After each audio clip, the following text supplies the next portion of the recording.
Assalamualaikum warahmatullahi wabarakatuh. Alhamdulillah.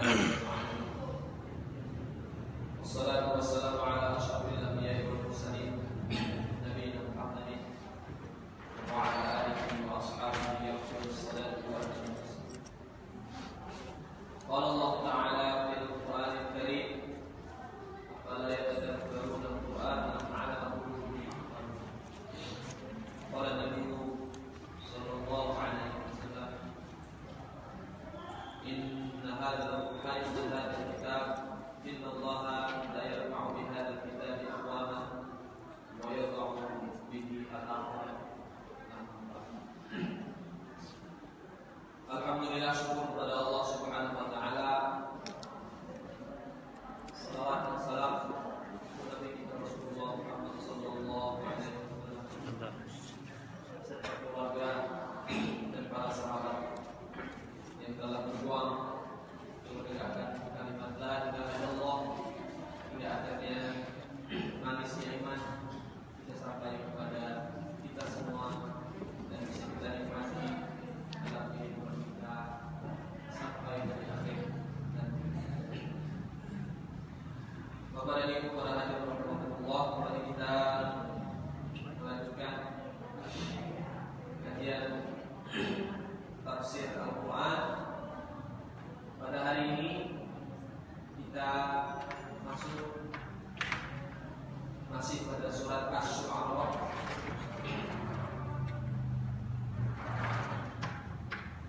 ayat yang ke-167, masih berkisah tentang salah satu Nabi dan Rasulullah Subhanahu wa taala yang nama dan kisahnya banyak diulang oleh Allah Subhanahu wa taala di dalam Al-Qur'an, yaitu Nabi Nuh, yang beliau ini diberikan ujian oleh Allah Subhanahu wa taala berupa kelakuan kaumnya, di mana apa yang dilakukan kaumnya ini adalah salah satu dosa yang sangat mutlak sekali yang belum pernah dilakukan oleh manusia-manusia sebelumnya. Innakum la ta'tuna al-fahishata ma sabaqakum biha min ahadin minal 'alamin. Kalian melakukan salah satu perbuatan fahisyah. Fahisyah itu identik dengan sesuatu yang sifatnya seksual. Namanya fahisyah, kekejian, perbuatan yang sangat keji. Ma sabaqakum biha min ahadin minal 'alamin. Yang perbuatan ini tidak pernah dilakukan oleh satu manusia pun yang ada di muka bumi ini sebelum kalian, yaitu dosa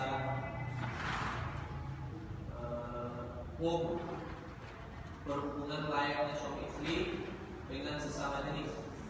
Kalau dulu pada zaman itu laki-laki dengan laki-laki, tapi seiring perkembangan zaman maka perempuan dengan perempuan juga melakukan hal yang sama.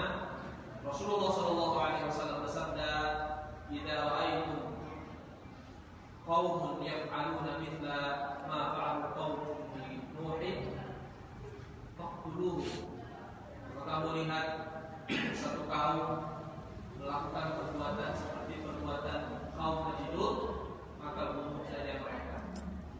Ini menunjukkan bahwasanya kalau ditanya, atau nanti ada yang bertanya, kalau laki-laki dan perempuan berzina, itu kan hukumannya jelas dalam Al-Quran. Allah Subhanahu Wa Taala menjelaskan az-zani waz-zaniyatu fajliduhu mi'ata jaldah. Kalau ada orang berzina, laki-laki dan wanita yang belum menikah, maka pukullah mereka dengan pukulan sebanyak 100 kali pukulan, dicambuk. Itu kalau belum menikah. Tapi kalau sudah menikah, itu hukumannya berbeda dan lebih berat lagi. Memang dalam Al-Quran tidak ada ayat yang disebutkan tentang hal itu. Tapi kalau kita merujuk kepada beberapa hadis Nabi SAW, dari Aisyah radhiyallahu anha, beliau mengatakan bahwa dulu ada ayat yang bercerita tentang hukuman rajam, yaitu yang berlaku bagi laki-laki dan wanita yang sudah menikah tapi mereka berzina. Maka hukumannya adalah dilempari batu sampai mati, tapi meninggal. Hal itu sesuai dengan kisah seorang wanita disebut dengan istilah Imra'at An-Nawawiyah, seorang wanita yang datang kepada Nabi SAW dan mengatakan, ya Rasulullah, inni zanaitu fa'aqimni al-had. Ya Rasulullah, saya telah berzina, maka lakukanlah hukuman kepada saya. Itu kata wanita tersebut. Akhirnya Nabi SAW ada ceritanya, karena dia hamil tunggu sampai melahirkan. Begitu selesai melahirkan tunggu sampai 2 tahun. Setelah itu baru dilempari batu sampai mati. Dan ini adalah dalil yang paling kuat bahwasanya hukuman bagi yang berzina sudah menikah itu seperti itu secara hukum Islam. Nah, bagaimana hukum laki-laki sama laki-laki yang layak berzina? Maka hukumannya berbeda daripada itu, yaitu dibunuh. Tapi sekali lagi saya katakan, kita ini hidup di negara yang tidak ditegakkan syariat Islam, maka hal-hal yang sifatnya pidana, hukum pidana, ini kan hukum pidana, jinayah, hukum pidana, maka tidak bisa kita tegakkan. Untuk itu kita tidak boleh menegakkan hukum itu sembarangan. Tidak bisa kalau ada orang berzina terus kita campur, apalagi sampai seperti kemarin yang ditelanjangi. Walaupun dia berzina, kalau ada laki-laki dengan wanita yang betul-betul berzina, maka tidak boleh dilakukan hal seperti itu. Ya, dengan alasan apa? Diarak supaya kapok. Kan ada di YouTube kemarin-kemarin itu, laki-laki dan perempuan dituduh berzina, kemudian ditelanjangi laki-laki perempuan, dua-dua ditelanjangi, ada pakaian tertentu, kemudian diarak keliling kampung. Ini nggak boleh. Ya, ini bukan aturan dari agama kita, maka ini haram hukumnya. Kalau sekali lagi saya katakan, kalau kita tidak bisa menegakkan hukum syariat Islam dalam agama kita, maka tempuhlah dengan cara yang baik-baik. Ya, tidak boleh hal-hal seperti ini. Bahkan ulama mengatakan kalau ada orang berzina itu ditutupi, dinasihatkan, suruh mereka untuk bertobat kepada Allah Subhanahu Wa Taala, bukan disebarkan dia berzina, enggak demikian. Ya, karena itu tidak diperbolehkan dalam agama. Baik. Jadi itulah apa yang dilakukan oleh kaum Nabi Nuh. Kembali kita lanjutkan. Mari kita lihat surat Asy-Syu'ara ayat 167. A'udzu billahi minasyaitonir rajim. Qalu la illam tantahi ya Nuh latakunanna minal mukhrajin. Nabi Nuh ini tugas dakwahnya berat. Ya, yang pertama dia harus menyampaikan dakwah tauhid, la ilaha illallah.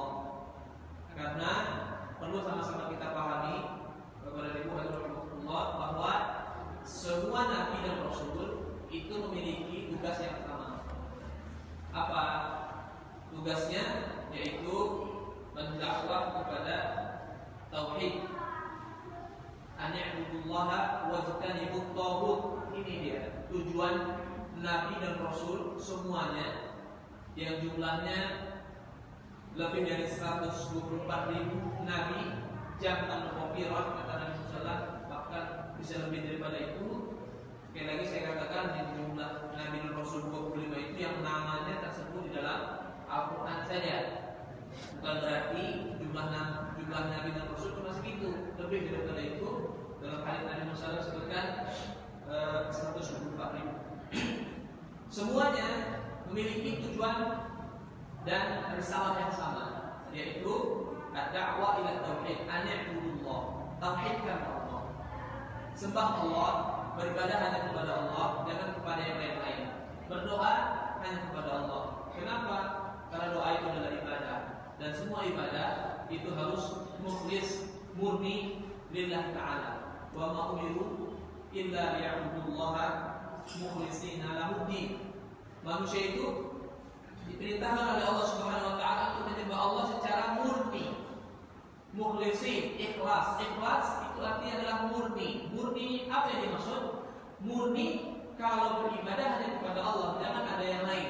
Jangan beribadah kepada yang lain. Kalau kita beribadah kepada yang lain, berarti ibadah kita enggak murni untuk Allah saja. Dan ikhlas yang dimaksud itu artinya ya betul-betul mengharapkan ridha Allah Subhanahu wa taala. Jadi tujuan pertama adalah an-ya'budullah, tauhidkan Allah. Minta tolong itu ibadah, maka jangan pernah minta tolong kepada selain Allah. Kemudian bertawakal itu juga ibadah, maka jangan pernah bertawakal kepada selain Allah Subhanahu wa taala, karena itu adalah bahagian dari bentuk kesyirikan. Yang kedua, tujuan Nabi dan Rasul itu adalah wajtanibut taghut, yaitu menjauhkan manusia dari yang namanya beribadah kepada taghut. Apa itu taghut? Taghut itu artinya adalah kullu ma'ubida min dunillah. Kullu itu artinya semua, segala sesuatu. Ma itu artinya apa? Ubida itu artinya adalah yang disembah. Jadi segala sesuatu yang disembah min dunillah, selain Allah itu namanya taghut.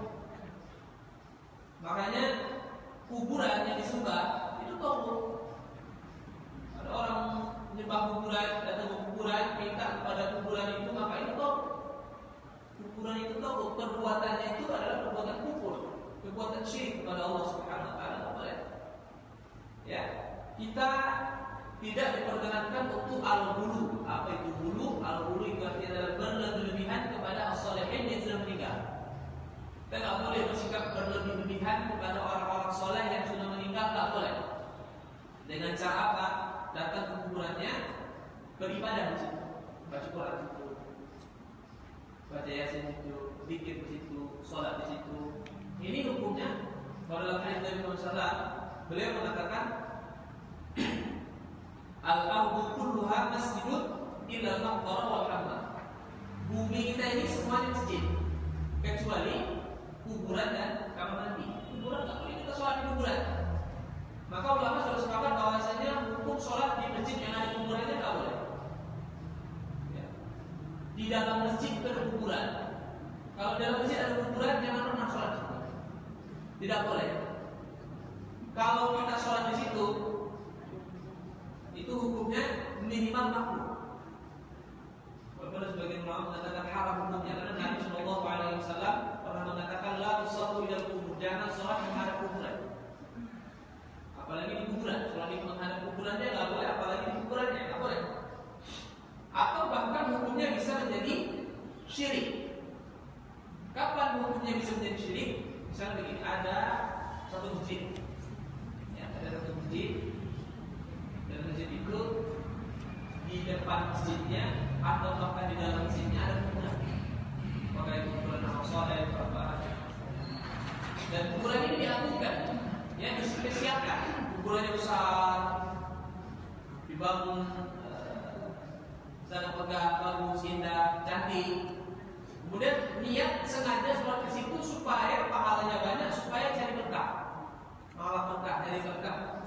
Sholat di situ supaya dapat keberkahan yang banyak. Karena ada kuburan orang sholat di situ, maka ini hukumnya adalah bertawasul dengan orang yang sudah mati, hukumnya syirik. Boleh. Jangankan bertawasul kepada orang saleh yang sudah mati, bertawasul dengan Nabi SAW dan Muhammad ketika beliau sudah meninggal aja tidak boleh. Karena ukurannya kita berdoa, ya Rasulullah, sampaikanlah kepada Allah, kau kan berada di sisi Allah sekarang, kan dekat kepada dengan Allah SWT, sampaikanlah hajatku, saya punya ini, saya punya ini, saya punya ini, saya punya ini, tolong sampaikan. Karena kalau saya minta langsung mungkin berbeda, jadi jadikan wasilah. Itu nggak boleh, syirik hukumnya. Apalagi orang soleh seperti itu. Maka hal-hal seperti ini kalau dilakukan dengan sengaja, sholat di masjid yang ada kuburannya sengaja supaya banyak pahalanya, supaya banyak berkahnya, supaya diterima sholat oleh Allah SWT, kemudian berdoa supaya doanya itu lebih dijabah oleh Allah karena ada orang sholat tersebut, maka itu kuburan sudah kita jadikan sebagai tauhid. Jadi tauhid itu bukan hanya berhala, bukan hanya patung. Selama ini kita tahu tauhid patung, berhala itu patung. Patung-patung yang disembah dulu orang Arab, orang musyrik di Mekah. Ada lebih dari 350 patung yang dipecahkan oleh Nabi SAW ketika Fathu Makkah. Nabi SAW menghancurkan semua patung-patung yang ada di Ka'bah dan yang ada di dalamnya. Wa qul ja'al haqqu wa zahaqal batil innal batila kana zahuqa. Hari ini telah datang kebenaran, yaitu tauhid, wa zahaqal batil, dan kebatilan telah hilang, telah musnah. Apa itu kebatilan yang dimaksud dalam ayat ini? Adalah tauhid. Bukan hanya berhala tauhid, ya. Tapi tauhid itu adalah semua sembahan yang disembah oleh Allah. Bahkan dukun pun kita bilang tauhid. Bosnya tauhid itu adalah setan. Itu bosnya tauhid. Karena yang menciptakan tauhid itu adalah iblis sendiri.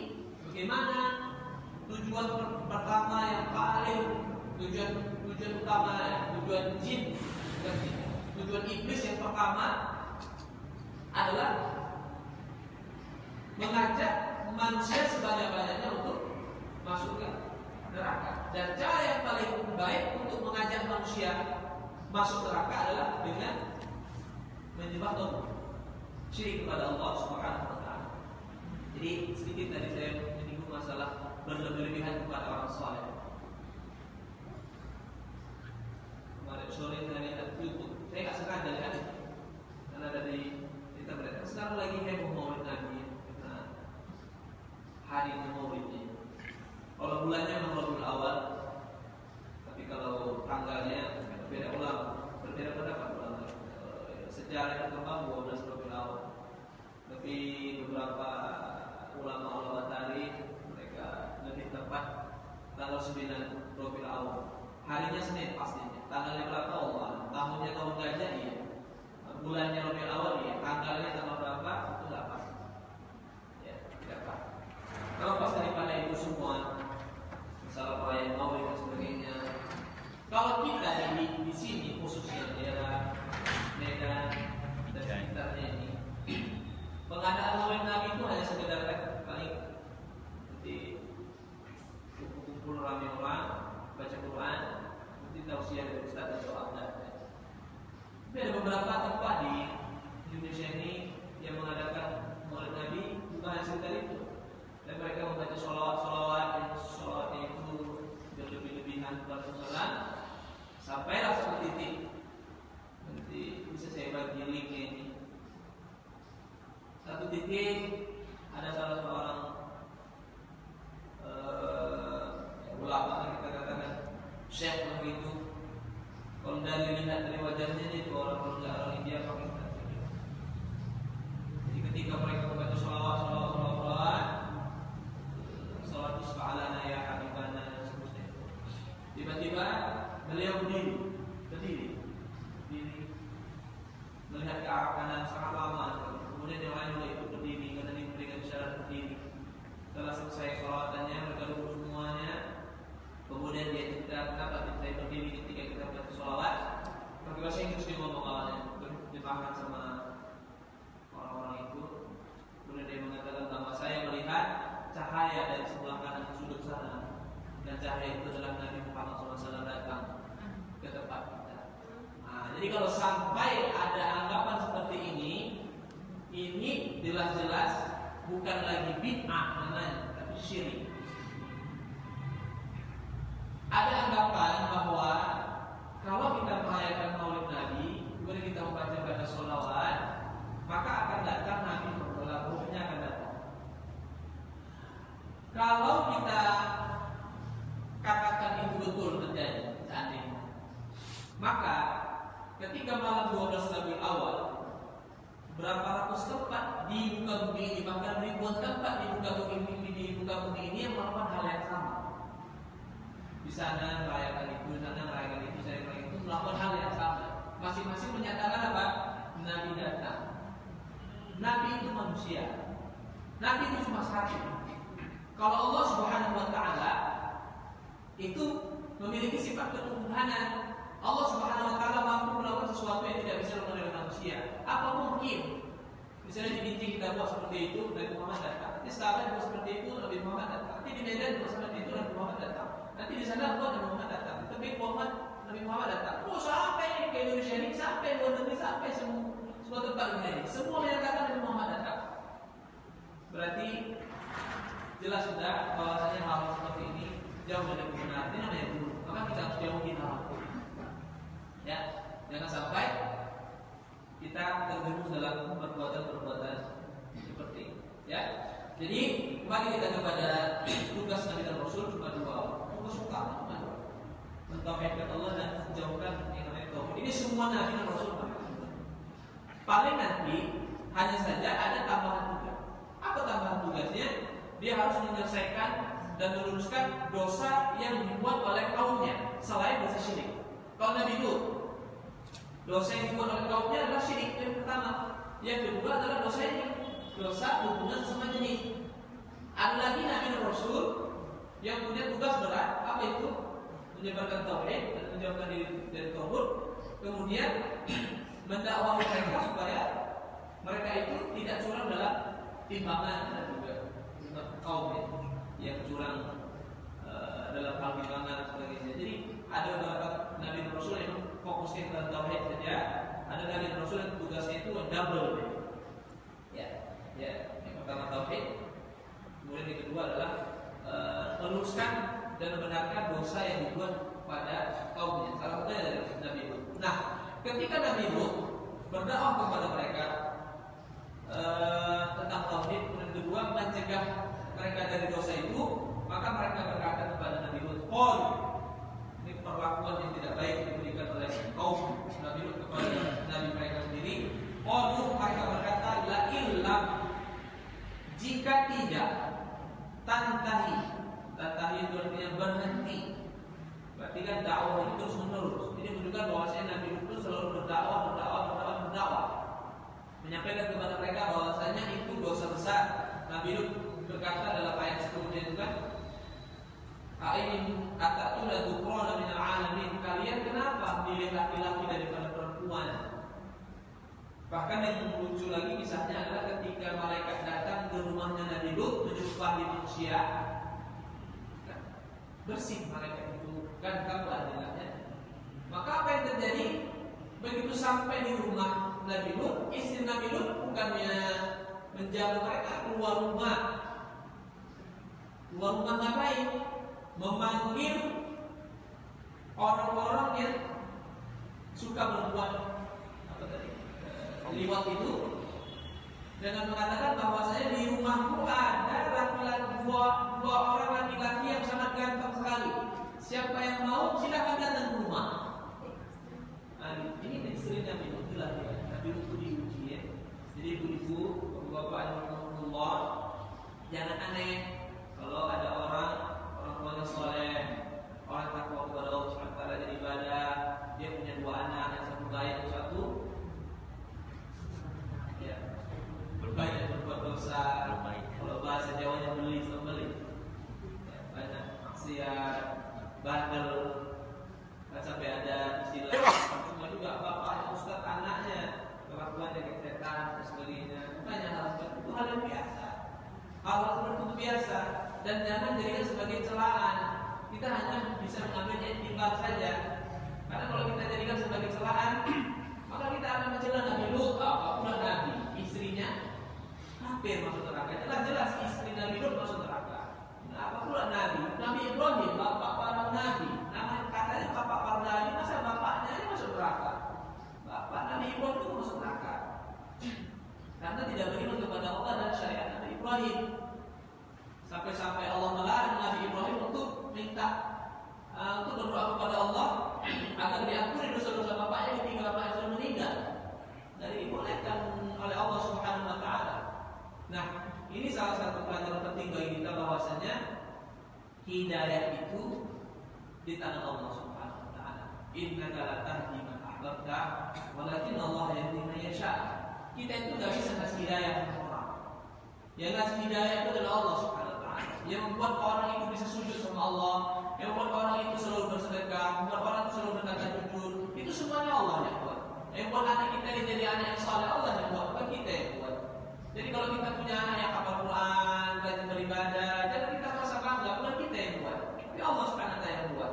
Kita hanya sebagai wasilah, sebagai perantara. Maka sering saya sampaikan dulu, tapi bolak-balik saya tanya, hidayah itu ada dua macam, hidayah taufik dan hidayah irsyad. Taufik, hidayah taufik inilah yang disebut oleh Allah Subhanahu wa taala, innaka la tahdi man ahbabta. Kamu tidak bisa memberikan hidayah kepada siapa yang kamu cintai. Walakin Allah yahdi man yasha. Yang memberikan hidayah adalah Allah. Jadi Allah yang memberikan hidayah kepada manusia, apakah dia mau berbuat baik atau tidak. Hidayah dari Allah Subhanahu wa taala. Kalau kita punya hidayah irsyad. Irsyad itu artinya adalah mengajarkan yang baik, menuntun. Kita bilang sama anak kita atau sama keluarga kita, siapapun itu, ayo kita sholat itu wajib, jangan pernah tinggalkan sholat. Nanti kita lihat ada keluarga kita nggak pakai jilbab, kita sampaikan sama dia, jangan nggak pakai jilbab, harus pakai jilbab. Nanti pada kewajiban untuk orang dengan baik. Nanti ada orang yang suka berbohong, jangan berbohong, jangan mencuri, jangan bermaksiat. Ada orang suka berzina, jangan berzina. Ada orang minum keras, berjudi segala macam. Kita hanya bisa menasihatkan. Itulah namanya hidayah irsyad. Nanti hasilnya siapa? Allah Subhanahu wa taala tentukan. Bahkan Nabi Shallallahu alaihi wasallam sendiri pun harus diuji oleh Allah Subhanahu wa taala dengan pamannya sendiri. Pamannya sendiri Abu Thalib. Nabi Shallallahu alaihi wasallam bagaimana kecintaannya kepada beliau. Sebaliknya bagaimana pertolongan dan perjuangan Abu Thalib kepada Nabi Muhammad dan dakwahnya. Dakwah Nabi Muhammad bukan hanya Nabi Muhammadnya saja yang ditolong oleh Abu Thalib, tapi dakwahnya. Abu Thalib itu orang kafir, musyrik, tapi menolong agama Allah, membela agama Allah. Apakah itu berarti sama sekali? Tidak berarti sama sekali. Kenapa? Karena beliau mati dalam keadaan musyrik. Makanya kunci masuk surga cuma satu sebenarnya, yaitu la ilaha illallah. Orang punya la ilaha illallah maka masuk surga dia. Artinya adalah bahwa kita katakan kita ditugaskan untuk memberikan hidayah irsyad kepada orang yang kita cintai. Tapi hidayah taufiknya, apakah dia itu bakalan nurut apa yang kita bilang? Apakah dia bakalan meninggalkan apa yang kita larang? Apakah dia melakukan apa yang kita ajarkan kepadanya? Itu yang punya kehendak adalah Allah Subhanahu wa taala. Kita cuma bisa meluruskan, kita cuma bisa mengajarkan, kemudian kita bersabar dan berdoa. Jadi kalau dalam Al-Quran, wa'mur ahlaka bis-shalah wastabir 'alaiha. Perintahkan keluarga untuk salat dan bersabarlah. Jadi Allah mengatakan dan bersabarlah. Maknanya apa? Tidak bisa sekali dua kali. Tidak bisa sehari, 2 hari, 3 hari, setahun, 2 tahun, 3 tahun, enggak. Seumur hidupmu, perintahkan mereka untuk berbuat baik. Seumur hidupmu, cegah mereka dari perbuatan dosa. Itu kuncinya, dan bersabar. Kita bersabar. Nah, kalau kita tidak sabar, nanti hasilnya tidak ada. Maka Allah Subhanahu wa taala menguji beberapa nabi dan rasul dengan hal seperti ini dari pelajaran bagi kita. Ya. Bahkan Nabi Muhammad SAW sendiri juga pernah menyampaikan kepada kita bahwa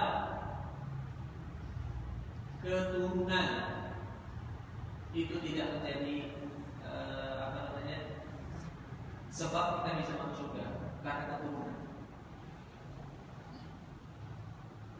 Karena Nabi Shallallahu Alaihi Wasallam pernah berkata kepada Aisyah, kepada Fatimah, anaknya sendiri, ya Fatimah, ihmani, Fatimah beramallah kamu, banyak-banyak beramal. Fa inni la ughni anki yaumil qiyamah. Nanti aku di hari kiamat tidak bisa menolongmu kalau kamu tidak bisa menolong dirimu sendiri. Jadi Nabi SAW ingin menjelaskan bahwasanya garis keturunan ini tidak menjadikan jaminan untuk bisa masuk surga. Ada Nabi seperti Nabi Muhammad SAW tadi sampaikan, saya Nabi, tapi bukan berarti ketika saya Nabi kamu anak saya kamu mau enak-enak, kamu tidak berusaha, tidak beramal, nggak bisa. Kalau kita lihat beberapa Nabi dan Rasul yang terdahulu seperti Nabi Nuh juga sama. Nabi Nuh diuji 2 kali, istri dan anaknya. Istrinya kafir, anaknya juga kafir. Ini lebih berat lagi. Ya, kalau istri berat, mungkin karena sikapnya, perbuatannya yang dia lakukan menjadikan Nabi Nuh ini tidak ridho kepada istrinya, kasih bisa dan beriman. Tapi kalau sudah anak, ini berat. Ini gitu kebiasaannya. Kalau pasangan hidup, suami menyanyiakan istrinya segala macam, itu dia masih bisa bersabar dan sebagainya. Tapi kalau sampai anak yang menyanyiakan orang tuanya, itu sakitnya lebih berat. Kan gitu ya. Maka Nabi Nuh 2 kali diuji oleh Allah Taala. Yang pertama istrinya, yang kedua anak juga. Ini berat sekali. Ujian seperti ini sangat berat. Jadi kita itu tidak bisa menjamin anggota keluarga kita itu sama seperti kita saudara. Tapi kita bisa berusaha. Kalau kita berusaha, Allah Subhanahu wa taala sudah berjanji dalam Al-Qur'an, "Walladzina jahadu fina lanahdiyannahum subulana." Kalau ada orang-orang yang bersungguh-sungguh di jalan kami, dia bersungguh-sungguh untuk memberikan hidayah kepada orang, mengajak orang berbuat baik, keluarganya diajaknya untuk bisa soleh seperti dia, anak-anaknya dan sebagainya. Kalau dia bersungguh-sungguh betul-betul dan dia banyak berdoa kepada Allah Subhanahu wa taala dan sabar, maka Allah akan berikan hidayah kepada mereka. Itu tugas kita cuma sampai di situ. Enggak bisa kita paksakan. Wa ma 'alaina illa al-balaghul mubin. Kita hanya sekedar menyampaikan, tapi ada satu poin yang ingin saya sampaikan kepada kita semua. Nabi Nuh dan Nabi Nuh istrinya kan kafir, dua-dua masuk neraka. Dalam surat At-Tahrim oleh Allah Subhanahu wa taala katakan, "Wallahu mathalan lil ladzina kafaru imra'atan Nuhin wa imra'atan Lut." Allah Subhanahu wa taala memberikan perumpamaan orang kafir. Perumpamaan orang kafir itu yang dibawa didikan seorang nabi, yaitu istrinya Nabi Lut dan istrinya Nabi Nuh. Fakhanata huma falam yughni anhuma min Allah syai'a. Mereka berdua ini mengkhianati suami.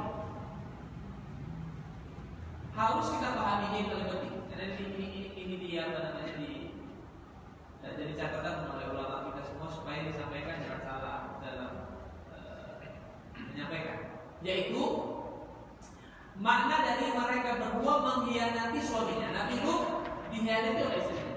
Nabi Nuh dikhianati oleh istrinya juga. Tapi yang dimaksud dengan khianat di sini, ya, bukan masalah harga diri, bukan selingkuh di sini. Dosanya itu bukan selingkuh. Maka ulama mengatakan dosa istri Nabi Nuh dan dosa istri Nabi Nuh ini itu hanya dosa kufur kepada Allah. Tapi kalau sampai selingkuh atau berzina dengan laki-laki lain itu tidak ada. Harus paham. Ya, karena Allah Subhanahu wa taala melindungi harga diri seorang nabi. Ini harga diri. Kalau dia kafir, kalau istrinya kafir tidak beriman kepada Allah, itu suatu hal yang wajar. Tapi kalau sampai seorang nabi istrinya berzina, ini harga diri udah nggak ada lagi. Ya. Maka ini menjadi catatan penting bagi kita bahwasanya sebesar apapun dosanya istri-istri Nabi yang kafir kepada Allah itu tidak pernah melakukan dosa fahisyah, dosa berzina atau berselingkuh, nggak pernah. Tapi yang kita sayangkan yaitu tuduhan Syiah kepada Aisyah radhiyallahu anha. Aisyah itu istri Nabi sallallahu alaihi wasallam. Yang jelas-jelas Aisyah ini sudah dikabarkan oleh Allah Subhanahu wa taala masuk surga ya. Aisyah radhiyallahu anha melalui beberapa hadis-hadis Nabi sallallahu alaihi wasallam sampai Jibril aja mengucapkan salam kepada Aisyah, sampai nangis dia, ya Rasulullah. Jibril mengucapkan salam kepadaku, nangis beliau. Sampai-sampai ada ayat yang turun bercerita tentang pembelaan Allah kepada Aisyah. Sampai-sampai Aisyah berkata, ya Rasulullah, apakah kepada saya Al-Quran ini diturunkan? Artinya cerita tentang saya yang membela saya. Nangis beliau. Ini kan indikasi bahwa Aisyah ini dibela oleh Allah dan akan masuk surga. Dan apa Syiah bahwasanya Aisyah radhiyallahu anha ini adalah pezina. Dia nggak sadar bahwasanya Aisyah ini adalah istri Nabi sallallahu alaihi wasallam. Berarti dia telah menuduh bahwasanya Nabi SAW punya istri pezina. Kan gitu. Sementara sekafir-kafirnya istri Nabi Lut, mereka walaupun kafir kepada Allah, mereka dijaga oleh Allah SWT untuk tidak berzina. Itu tuduhan yang tidak berdasarkan. Yang lebih kecil daripada itu semua adalah bahwasanya, ya mohon maaf, tadi ini perlu saya sampaikan supaya kita tahu bahwasanya Syiah itu sangat jauh dari kebenaran dan merugikan kita semuanya. Sampai-sampai mereka mengatakan karena Aisyah itu berzina, maka mohon maaf ya, kemaluan yang pernah masuk ke kemaluan Aisyah, maka nanti hari kiamat harus dibakar. Kemaluan siapa yang masuk ke situ? Nabi SAW. Jadi apa mungkin Nabi SAW ada biasa ke neraka gara-gara pernah tidur bersama Aisyah? Aisyah adalah istrinya. Ini hal-hal seperti ini sangat bertentangan dari adanya akidah kita. Saya katakan, walaupun Nabi itu diuji oleh Allah SWT dengan istrinya kafir, orang tuanya kafir, adanya kafir segala macam, tapi keluarga mereka namanya harga diri. Harga diri itu kan salah satunya dalam hal seperti itu dijaga oleh Allah Subhanahu wa taala. Datang ajaran Syiah menyatakan bahwasanya istri Nabi itu berzina dan sebagainya, maka ini bahagian dari buhtan. Maka Allah katakan buhtan azim. Buhtan itu adalah tuduhan yang sangat besar. Tak boleh kita hal-hal seperti ini. Kita percaya jangan sampai kita terjerumus dalam hal-hal seperti itu ya. Jadi Nabi Lut diuji oleh Allah Subhanahu wa taala dengan yang pertama harus menyelesaikan dosa-dosa yang dilakukan oleh kaumnya berupa berhubungan sesama jenis atau liwat. Ketika Nabi Lut berdakwah kepada mereka malah berkata, kalau kamu tidak berhenti dari ini semua, masih dakwahin kami aja, masih mencampuri urusan kami, latakunanna minal mukhrajin. Kami akan usir kamu dari kampung ini. Jadi kalau kita lihat hampir semua rata-rata Nabi dan Rasul memiliki nasib yang sama. Apa nasib yang sama? Yaitu diusir dari kampung halamannya masing-masing. Nabi Muhammad juga diusir dari kampung halamannya. Nabi Musa juga sama. Ini Nabi Hud juga sama. Nabi Ibrahim juga sama. Semuanya mendapatkan perlakuan yang sama. Ya, rata-rata, walaupun tidak semua, tapi rata-rata demikian. Jadi diancam. Kalau ini diancam untuk diusir. Kalau Nabi Ibrahim yang berada di ancamannya, bukan hanya sekedar diancam untuk diusir, tapi dirajam. Dilempar batu sampai mati. Yang bilang itu siapa? Bapaknya sendiri. Karena bapaknya tidak buat Tuhan. Tantangan Nabi Ibrahim. Qala inni li'amalikum minal qalil. Jadi pelajaran di sini ambil dari ayat 167 ini bahwa tersimpul dalam hadis Nabi SAW, man ra'a minkum munkaran falyughayyirhu bi yadihi fa illam yastati' fa bi lisanihi wa illam yastati' fa bi qalbihi wa dzalika aqrabul iman. Siapa yang melihat kemungkaran maka harus dicegah. Ibu-ibu, bapak-bapak kalau punya anak-anaknya melakukan kemungkaran, kalau tidak dicegah dilaknat oleh Allah Subhanahu wa taala. Harus orang Yahudi dalam Al-Quran Allah Subhanahu wa taala menjelaskan bahwa orang Yahudi itu dilarang oleh Allah SWT. Kenapa? Kanu la yatanahawna 'an munkarin fa'aluhu. Itu karena mereka tidak mencegah kemungkaran. Ada kemungkaran dibiarkan saja. Ini anak perempuannya dibawa pergi jalan-jalan sama cowoknya. Taqabbal bahasa Arabnya. Apa taqabbal bahasa itu? Enggak kan? Berarti jam 10 balik ya. Ini bapak mama yang dilanggar oleh Allah SWT. Hadits Ali radhiyallahu anhu, Rasulullah SAW bersabda, ada 4 orang yang dilaknat oleh Allah Subhanahu wa taala. Salah satunya adalah la'anallahu man awa mu'ridan. Allah melaknat orang-orang yang melindungi orang lain berbuat dosa. Jadi dosa bapak dan bapaknya yang membiarkan anak perempuannya pergi sama cowoknya malam-malam jalan sini. Kalau mereka berbuat zina, maka dosa orang tuanya lebih besar daripada dosa zina anaknya. Terus tahu itu, jadi biarkan. Ada lagi anaknya nggak pakai jilbab, biarkan aja. Dilaknat oleh Allah Subhanahu wa taala. Makruh itu munkar. Siapa yang melakukan kemungkaran? Semua sesuatu yang melanggar syariat itu namanya munkar. Falyughayyirhu biyadihi, maka rubah dengan tangannya. Orang tua kan punya hak penuh sama anaknya, mau dibanting pun anaknya nggak apa-apa. Kalau dia melakukan perbuatan munkar yang sudah melampaui batas, apalagi kalau sampai nggak sholat. Apa kata Nabi SAW? Wadribuhu idza balagha 'ashra. Kalau 10 tahun mereka sudah masuk usia 10 tahun nggak mau sholat, pukul aja. Keras. Kalau syariat Allah dilanggar, itu harus keras. Nggak bisa nggak. Ini anaknya belum sahabat ini baru dewasa, udah tamat SMA. Dia baru belum dewasa. Nanti kan dia berpikir, belum sadar dia. Bukan ini caranya. Wajib dan harus kekuasaan pada anak kita itu dan kita kendalikan semua. Kita yang punya kendali ini dimaksud dengan falyughayyirhu biyadihi. Rubah dengan tangannya, dimaksud dengan tangannya kekuasaannya. Kamu kan punya kekuasaan di rumah ini. Kamu yang mengatur anak, jangan biarkan dia. Bahkan ada sekarang ini melaksanakan foto-foto di Facebook atau di mana itu. Kalau ada gambar itu ada anak laki-laki waktu sholat dia tidur sama mamanya, dibiarkan dia tidur pada diselimuti dengan dingin, dia nggak capek. Di bawahnya dibuat apa? Api, kayu bakar. Dia hidupnya ini seolah-olah dia itu membuat kayu bakar untuk anaknya. Jadi kalau ada orang tua melindungi anak yang berdosa, itu artinya orang tua ini sedang mengarahkan anaknya kemana? Neraka maksudnya. Ya. Kan hati betul-betul masuk masalah seperti ini. Kemungkaran terus terubah. Ya, dengan kekuasaan kita masuk berbicara tentang pemerintah, sudah di rumah aja gitu. Ya, tegakkan kemungkaran. Kemudian yang kedua, paling nggak dia stopik, tapi bisa ini. Kalau nggak bisa, maka dengan mulutnya. Maka saya sering sampaikan kepada ibu-ibu semua, Allah bahwa salah satu teman yang baik adalah teman yang cerewet. Bahkan bisa kita sampaikan juga bahwa ibu yang baik adalah ibu yang cerewet. Kapan?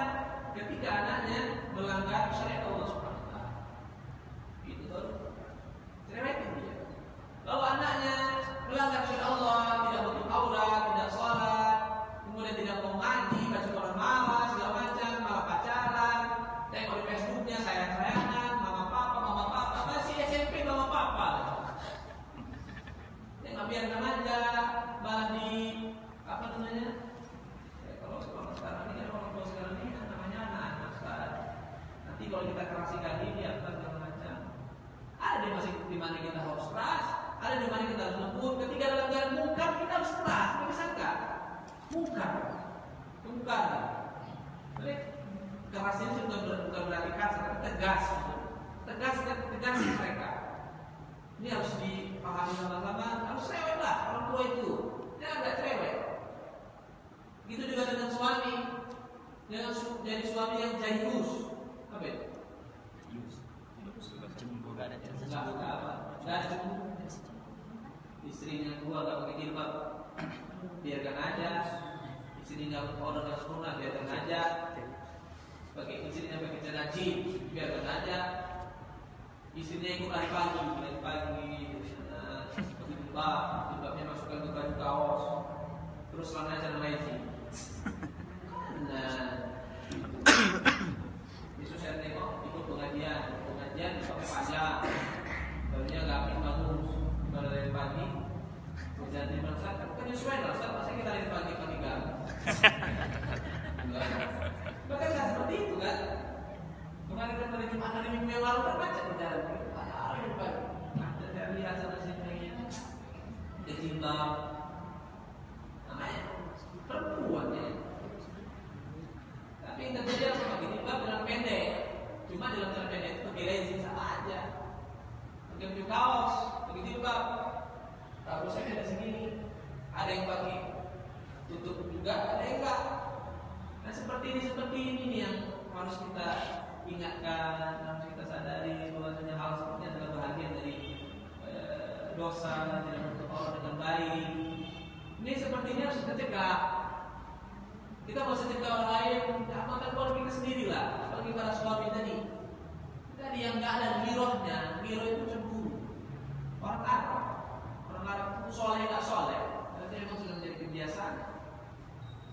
Itu paling pantang kalau masalah-masalah seperti itu, masalah privasi, masalah harga diri itu, mereka paling pantang. Makanya di Mekah dan Madinah itu orang laki-laki atau seorang suami, apakah mereka berdua bersama istrinya rajin sholat atau tidak, itu istrinya nggak boleh dipercaya. Oleh suaminya akan marah. Kenapa? Dan ini memang mungkin sudah menjadi kebudayaan bahwasanya itu hal-hal yang harus dicemburukan. Kalau nggak ada cemburunya berarti nggak ada sayangnya. Kayak gitu deh.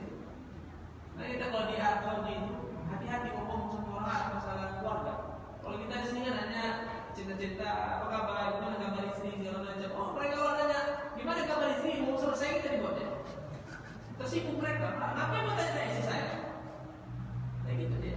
Maka diperluas bahasanya.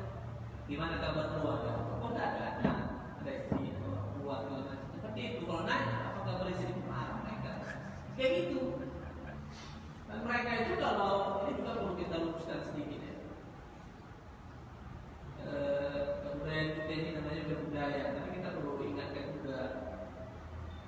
Saya pernah datang tamu ke rumah, saya belikan sendiri minum, saya bawa minum, saya ambil sendiri, semua saya siapkan sendiri. Dan istrinya masak di rumah. Masa Ustaz yang ngapain istri mana? Kalau di Arab, kalau di Ghana kayak gitu, perempuan itu bukan untuk melayani itu nggak usah, biarkan suaminya. Kalau punya anak laki-laki itu lebih bagus. Kalau bukan ini anak gadisnya yang paling cantik ya, yang paling cantik. Nggak boleh. Kalau seperti itu udah privasi. Itu harga diri. Ya, itu sifatnya privat. Ini sesuatu yang menjadi kepribadian kita. Cuma di Indonesia tahu kan, kalau apa jadinya yang angkat-angkat teh manis dari dapur suaminya, istrinya di belakang itu. Coba itu yang bagus seperti itu. Karena terjaga, perempuan kan dia dijaga apa namanya, gerak-geraknya itu di hadapan laki-laki. Maka ini perlu kita luruskan. Jadi ada Allah cegah itu perkara. Kalau nggak bisa kita jaga dengan tangan, dengan kekuasaan kita, dengan mulut kita.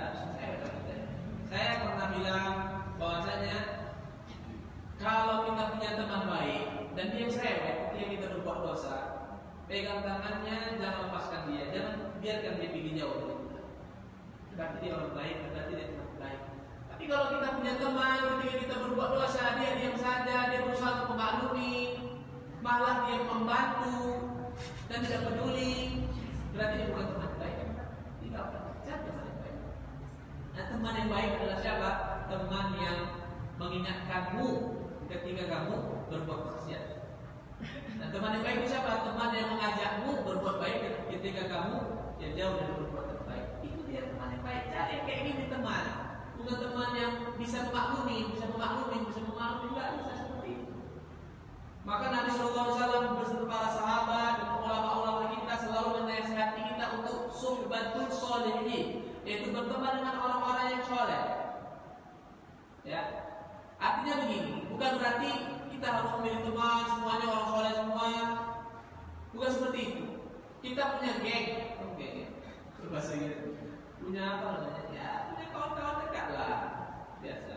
Tapi ketika kawan-kawan dekat kita ini tidak bisa mengajak kita dekat kepada Allah, teman-teman kita yang tidak mengingatkan kita ketika kita berbuat dosa kepada Allah SWT, maka bukan berarti kita tinggalkan mereka, kita cari teman-teman yang bisa mendekatkan diri kita kepada Allah SWT. Dekatkan diri kita kepada mereka. Nanti ketika kita sudah merasa jauh dari Allah, kita bergaul kepada mereka segala macam. Sampai-sampai Nabi SAW pernah berkata, kalau ada orang minta nasihat kepadamu, maka harus kamu nasihati. Ini maknanya apa? Bahwasanya kita itu harus mencari orang-orang yang soleh. Supaya apa? Kalau kita dekat sama dia, kita bisa banyak minta nasihat. Tapi kalau kawan-kawan kita juga bukan orang-orang yang soleh, gimana kita mau minta nasihat? Karena kita punya masalah di rumah, kita punya problem di rumah, problem yang besar yang berat. Kemudian kita kumpul-kumpul sama teman-teman kita. Teman-teman kita ini juga jauh dari lingkungan agama, jauh dari lingkungan agama. Sholat pun jarang, kadang sholat kadang enggak, ngaji pun kadang kalau pas lagi sholat ngaji tengok ustaz itu, pak ustaz dari jauh baru datang ya. Kalau ustaz sini aja nggak boleh datang. Kalau ustaz bersama datang, makanya datang. Kalau nggak datang, ada situ cerita, curhat, cerita masalah saya gini gitu segala macam. Kalau mereka memberikan solusi mereka itu jauh dari solusi agama. Nah, kalau kita punya solusi, ya punya masalah, kita harus datangi orang-orang yang ahlul ilmi dan as-sholihin, orang-orang yang paham agama dan orang-orang soleh. Maka mereka akan memberikan solusi yang mendekatkan diri kita kepada Allah Subhanahu Wa Taala. Itu dia. Nah, kalau kita punya masalah segala macam, dahulukanlah datang kepada siapa? Ahlul ilmi, orang-orang yang paham agama, dan mereka akan memberikan solusi yang baik, solusi yang mendekatkan diri kita kepada Allah Subhanahu Wa Taala. Tidak akan ke psikolog segala macam, didatangi psikolog Nasrani, didatangi psikolognya PBJ Pak Punggang segala macam. Itu yang mau diminta solusi, itu yang diminta ketentuan. Apapun yang mereka berikan kepada kita, walaupun baik, pasti jauh dari norma agama. Tapi kalau kita datang kepada ahli ilmu, yang pertama sekali yang disampaikan apa? Bersabarlah kepada Allah, ini adalah pahala semua, ini ujian, ini ada hikmah di balik semua ini. Allah sedang mengangkat derajat kita, Allah Subhanahu Wa Taala sedang memberikan pahala kepada kita, menghapuskan dosa-dosa kita. Dengan mendengar seperti itu kita disenangkan, walaupun tidak solusi, tapi dekatkan diri kita kepada Allah Subhanahu Wa Taala. Kan gitu dia. Maka itulah pentingnya suhbatul akhyar, ya, mendekatkan diri kita kepada orang-orang soleh.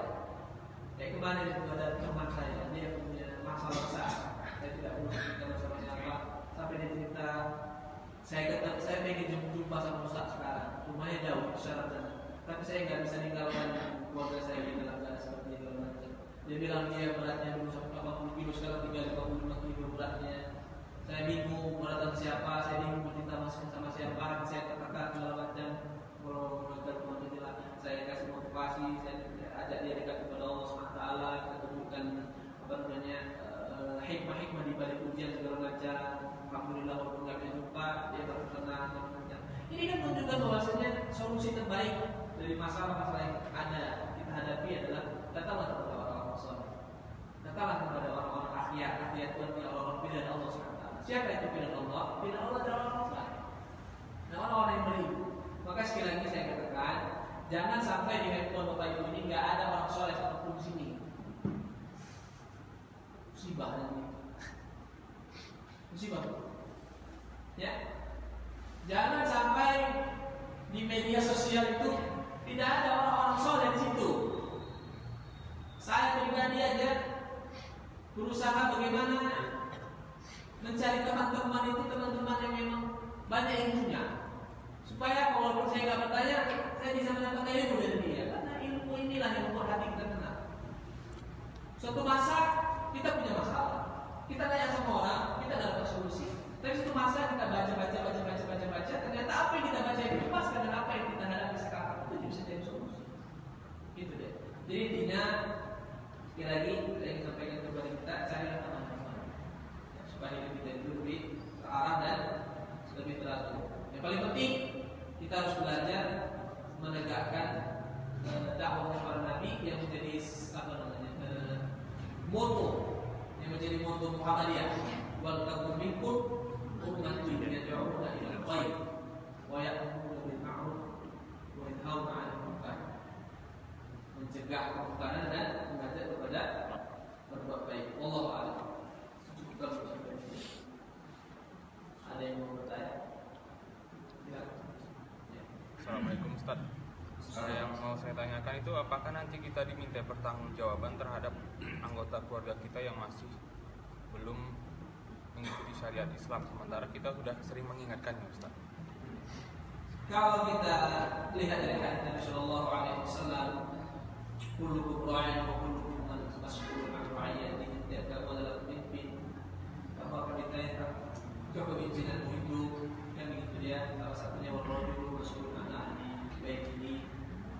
Jadi seseorang laki-laki atau suami itu nanti dia akan bertanggung jawab terhadap istri dan anak-anaknya serta anggota keluarganya, dan dia nanti akan ditanya dan diminta bertanggung jawab oleh Allah SWT. Jadi kalau ditanya apakah dosa yang dilakukan oleh anggota keluarga kita nanti ini saya bawa sedikit ya. Pertama, apakah kita mendapatkan dosa itu? Misalnya ini, anak kita berbohong, begitu kan? Atau mencuri. Ketika dia sudah berbohong, apakah kita dapat dosa? Kalau kita ajarkan selama ini kepada dia baik-baik, dan kita tidak mengajarkan dia untuk berbohong, dan kita tidak mengajarkan dia untuk mencuri, maka kita dapat dosa. Ketika dia dewasa dia tidak sholat. Kalau selama ini, selama hidup kita itu kita arahkan mereka untuk berbuat baik, tapi mereka akhirnya kembali kepada hal-hal tidak dari Allah Taala, maka kita dapat dosanya. Kalau kita selalu menasihati mereka menegakkan amar ma'ruf nahi munkar. Yang pertama. Yang kedua, nanti di hari kiamat juga sama. Ya, di hari kiamat itu juga sama. Pada dasarnya Allah katakan dalam Al-Quran, wala taziru waziratun wizra. Manusia itu tidak akan memikul beban dosa orang lain. Dosanya ya dosa dia sendiri. Dosa kita ya dosa kita sendiri yang pernah berusaha atas sadar soal yang kita sadar. Bagi dia apa yang dia usahakan, bagi kamu juga kamu yang usahakan. Apapun dosamu ya itu nanti kamu yang tanggung sendiri. Dosa anakmu juga mereka sendiri yang tanggung. Tapi kuncinya adalah amal ma'ruf nahi munkar. Kalau kita diam seperti kita bilang tadi, contoh tadi kalau anak tidak begitu baik ya dibiarkan aja, nanti biarkan aja dulu sadar segala macam. Pas nggak lama sudah meninggal, belum lagi anak begitu baik. Yang untuk apa? Tapi caranya tadi ya dia akan nanti lah belum dewasa dia belum paham. Meninggal dia, jadi dia kita tapi kalau dia berusaha diarahkan, tapi ternyata hasilnya tidak maksimal, nah itu nanti kita sudah lepas. Berarti hadis yang tentang jilbab itu Ustaz yang katanya nanti akan membawa suaminya, ayahnya itu seperti apa Ustaz? Ya ketika tidak ditegakkan oleh Allah bukan. Itu dia. Ya. Yang penting tadi tegakkan Allah bukan. Ajarkan mereka, wajibkan mereka, tegaskan mereka, haruskan mereka. Ketika mereka tidak mau, itu hanya Allah SWT. Karena tugas kita cuma satu, wa ma'alaina illa al-balagh. Tugas kita adalah mengingatkan dan doa. Ya, Allah. Ada lagi yang lain sekarang? Ibu.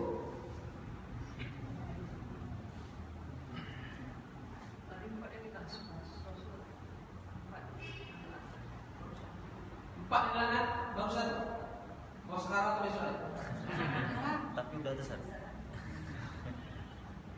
Yang kedua, la'anallahu man la'ana walidayhi. Allah melaknat orang yang melaknat ibunya sendiri atau bapaknya sendiri. Terus sahabat nanya Rasulullah, mana mungkin ada seorang anak melaknat orang tuanya sendiri?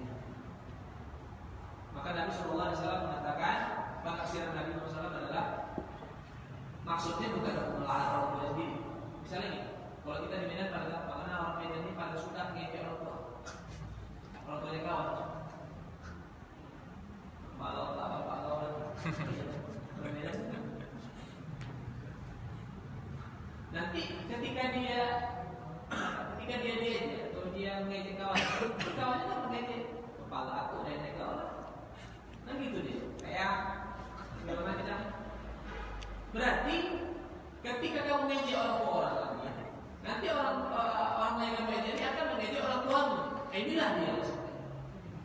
Maka secara tidak langsung Nabi mengatakan orang yang dilaknat adalah orang yang mengejek atau menghina orang tua orang lain.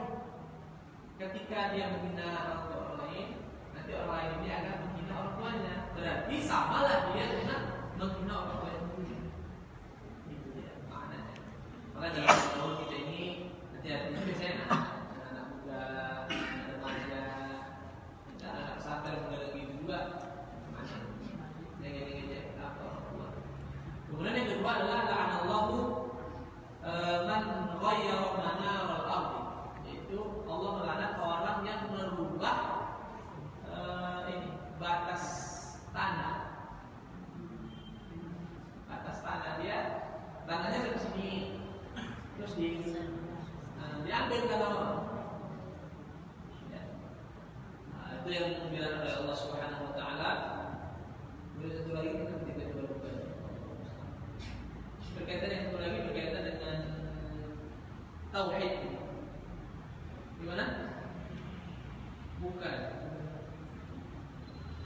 bukan warisan. Kalian sudah lagi Allah dan dari sini. Tiba-tiba. Tadi ada semua. Allah. Besok. Nah, la'anallahu man dzaba 'ala ghairillah. Allah melaknat orang yang menyembelih untuk selain Allah SWT. Misalnya, kayak kemarin itu pernah saya contohkan ada orang berobat ke dukun patah, tangannya kan patah, terus disuruh sama yang berarti suruh apa? Bawa ayam pisang, terus potong ayam pisangnya. Nah itu bahagian dari dosa. Empat ini ya, Allah. Ada lagi?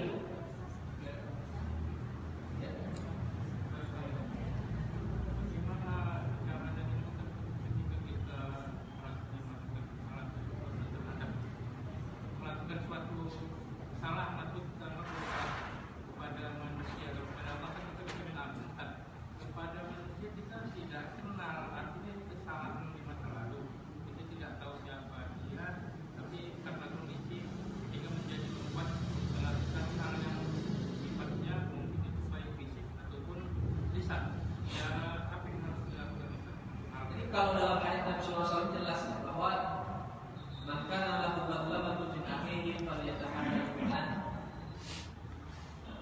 Siapa yang punya dosa berupa kezaliman kepada saudaranya, kepada orang lain, kezaliman sini kan luasnya. Dia ada yang sifatnya zulmun, kezaliman dalam masalah harta seperti utang atau mengambil milik orang lain tanpa izin, itu juga masuk. Kemudian zulmun di sini adalah harga diri. Harga diri itu berarti kita ejek dia, kita hina dia, kita hina dia. Nah, itu yang berkaitan dengan dosa kepada orang lain, baik itu yang sifatnya harta ataupun harga dirinya, yang sifatnya untuk dirinya sendiri. Maka Nabi SAW mengatakan selesaikan sekarang. Sebelum meninggal, sebelum biqabli ayati yaumun la bai'un fihi wa la khullah. Sebelum datang hari di mana tidak ada lagi istilah jual beli dan tidak ada lagi hari-hari ya, bayar-bayaran dengan harta. Ini sebetulnya hadis ini larinya kepada utang atau kepada harta, sesuatu yang diambil. Tapi tidak untuk kemudian kepada hal yang lain. Ada lagi hadis yang lain. Nabi SAW pernah berkata, "Atadruna man muflis?" Tahukah kamu siapa itu orang yang muflis? Muflis itu bangkrut. Maka sahabat, yang ketika ditanya orang yang bangkrut, mereka mengatakan bahwa saya orang bangkrut punya harta banyak, tiba-tiba dia jadi miskin dan bangkrut. Tapi Nabi SAW mengatakan bukan itu. Orang yang bangkrut adalah orang yang meninggal dunia dengan membawa banyak pahala, pahala sholat, pahala macam. Tapi Nabi SAW mengatakan apa?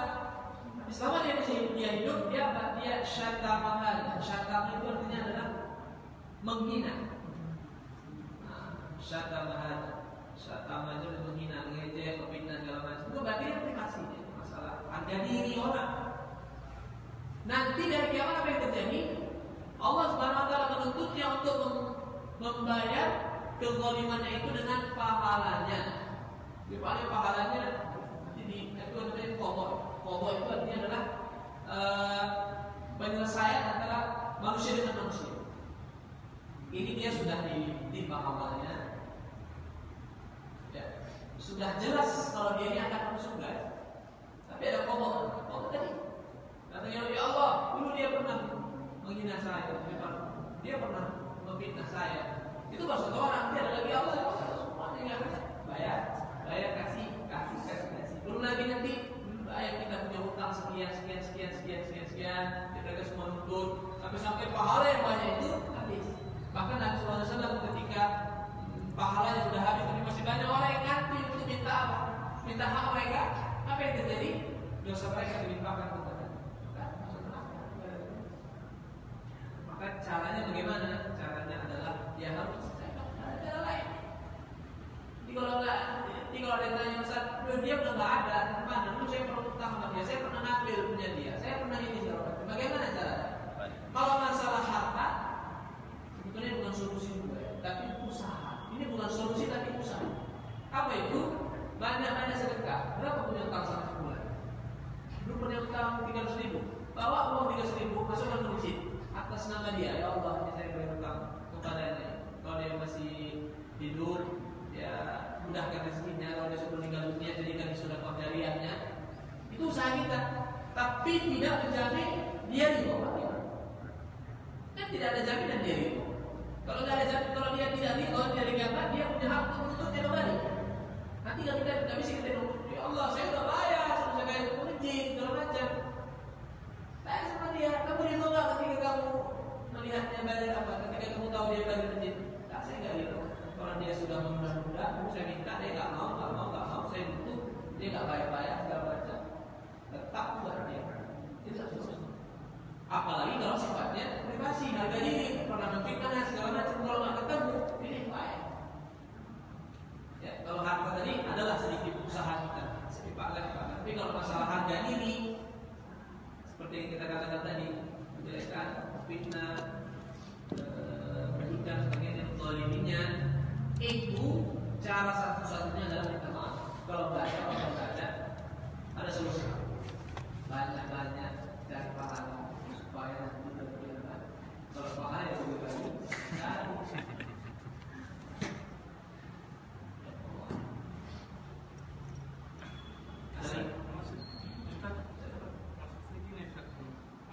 Itu kan mengetahui orangnya. Misalnya tawuran atau untuk begitu kan ketika terjadi luar biasa, ada orang juga yang terkena akibat itu. Dia kan tidak tahu siapa, cuma dia tahu ada korban akibat itu. Harus cari tahu, Pak. Bagaimana cara sudah mencari tahu? Ketika berusaha tapi nggak tahu juga apa Allah lakukan. Tapi kalau kita diam aja seperti apa namanya, ketika kita bicara tentang orang banyak, ketika kita bicara sesuatu yang menyakitkan hati orang lain, kita kan nggak tahu siapa dia, mereka yang ada di ucapan kita. Nah, itu seperti itu kita baik siapa? Allah SWT. Kita minta ampun kepada Allah SWT. Kalau seperti itu dari kejadiannya, kita harus cari, nggak bisa nggak, karena itu sifatnya tuntutan nanti dari kiamat. Tapi kalau nggak sengaja lagi, ya, kalau tidak sengaja itu tidak usah. Segala sesuatu yang sifat tidak sengaja, tidak ada unsur sengaja, itu tidak dianggap apa-apa. Ya, nggak usah. Ustaz, mengenai Ustaz, terkait dengan masalah minta maaf. Sering orang bilang mengatakan dia pandai diminta maaf, gak merasakan mungkin kayak mana ketika dia menyakiti hati saya ini gitu. Jadi bagaimana solusi dari kedua tadi? Dia udah minta maaf tapi gak dimaafkan karena apa? Karena dia merasakan dia dizolimi sangat sakit lah gitu. Yang kedua Ustaz, zaman Rasul sebelum ada seorang laki-laki yang telah membunuh 99 jiwa. Tapi singkat ceritanya Allah menerima taubatnya dan dia masuk surga. Bukankah dari dia membunuh 99 jiwa itu ya mungkin termasuk keluarga yang telah dibunuhnya ataupun orang yang dibunuh itu mungkin bisa nggak rela gitu. Jadi bagaimana mengkorelasi dengan kekuasaan Allah? Jadi yang pertama masalah memberi maaf. Ya. Kalau dalam Al-Quran perintah meminta maaf nggak ada. Yang ada perintah untuk maafkan. Fa'fu wasfahu. Maafkanlah dan wasfahu itu artinya bersama-samalah, ikhlaskanlah dalam makna. Jadi ketika seseorang diuji oleh Allah SWT, berupa tadi yang disebutkan oleh orang yang fitnah, sebagainya, disakiti, kemudian orang datang minta maaf, kemudian ada hal demikian, itu sebetulnya hak dia.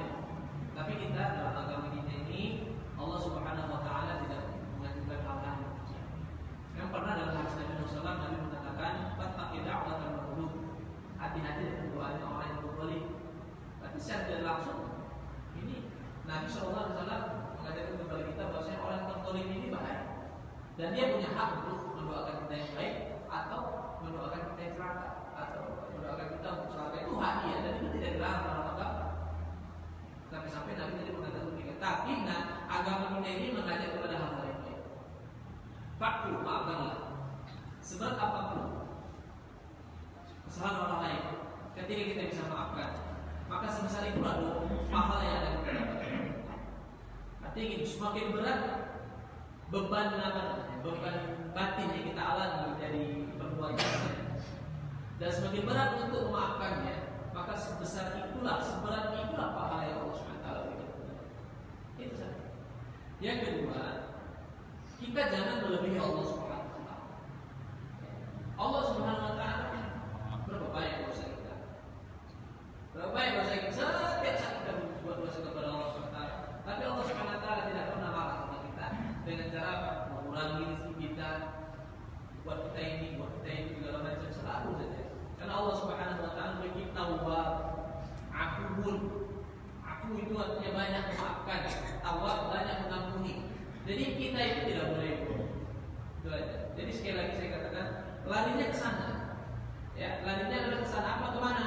Yaitu pahala. Semakin berat rasa kita untuk memaafkan orang, ketika kita mampu memaafkannya, maka sebesar itulah, seberat itulah pahala yang Allah berikan kepada kita.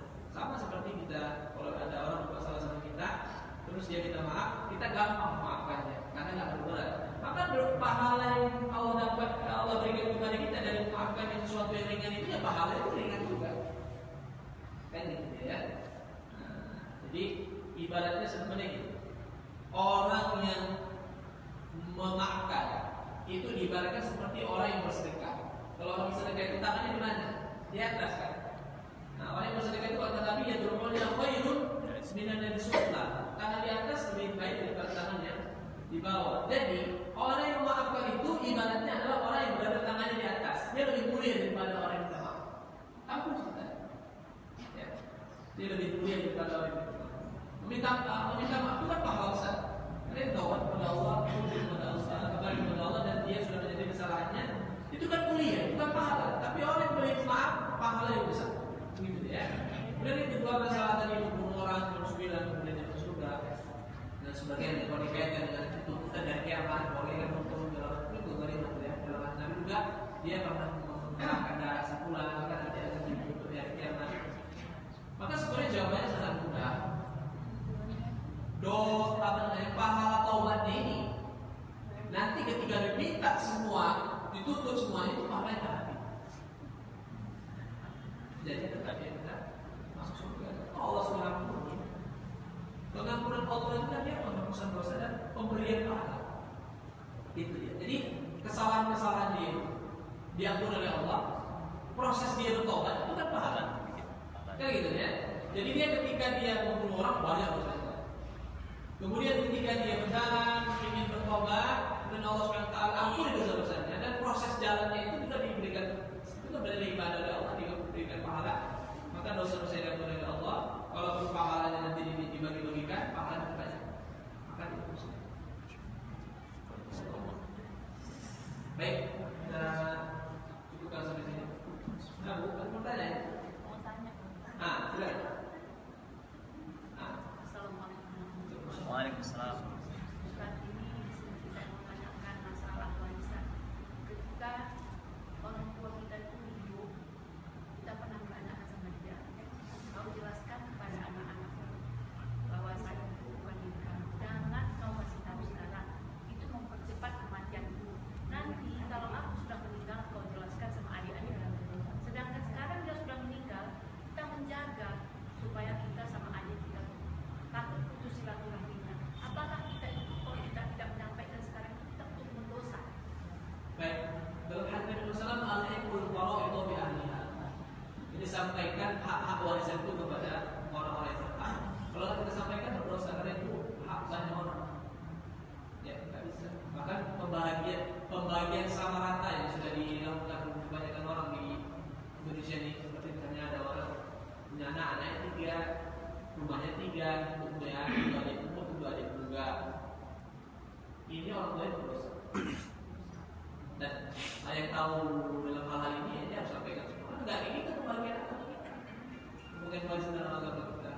Karena kalau tidak dibagikan sesuai dengan ketentuan, itu ada hak orang lain yang kita ambil, atau hak kita terambil oleh orang lain. Tidak bisa. Kalau mau kalau mau disamaratakan, caranya begitu. Bagi dulu semuanya, tentukan dulu semuanya. Begitu semua sudah dapat bagian masing-masing, mungkin dia merasa saya lapang rezeki saya. Terus dia hanya adanya adalah itu semuanya, bagian saya sudah ambil apa-apa.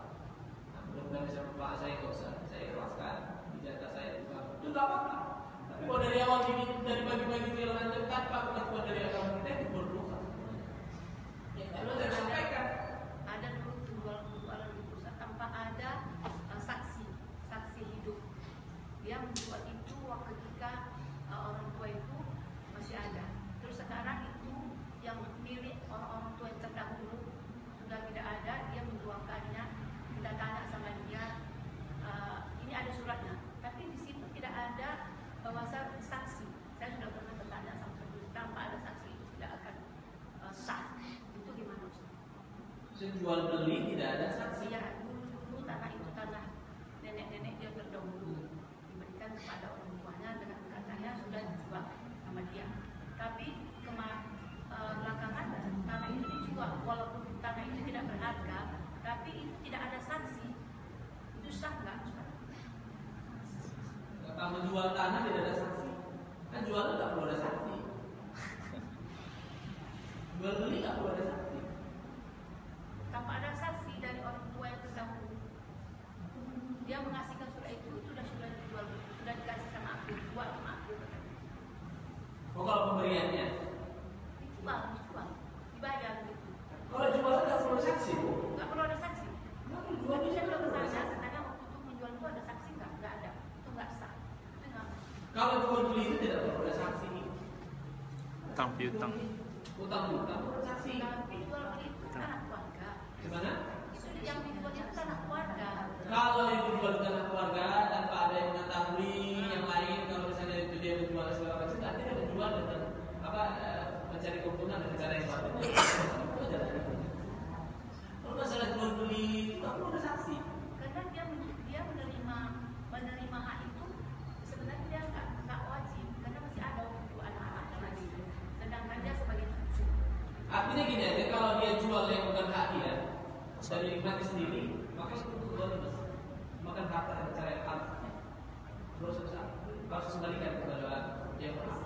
Misalnya ada orang seorang abang jualkan tanah orang tuanya tanpa tahu adiknya, hasilnya dinikmati sendiri, maka itu nggak boleh. Mas ini saya nggak paham masalah yang disampaikan tadi. Nanti aja itu boleh.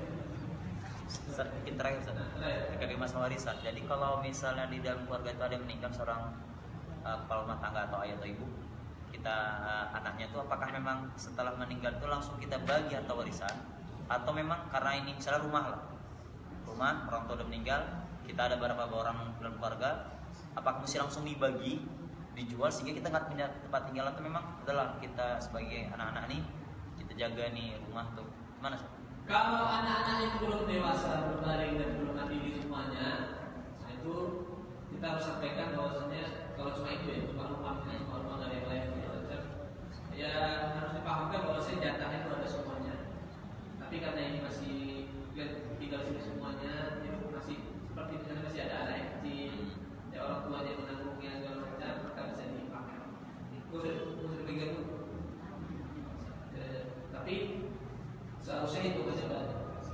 Maka kalau itu dibagi-bagi, Dijual terakhir nggak ada tinggal. Dipahamkan aja. Tahan dulu nanti ketika sudah Ada mapan kan ya.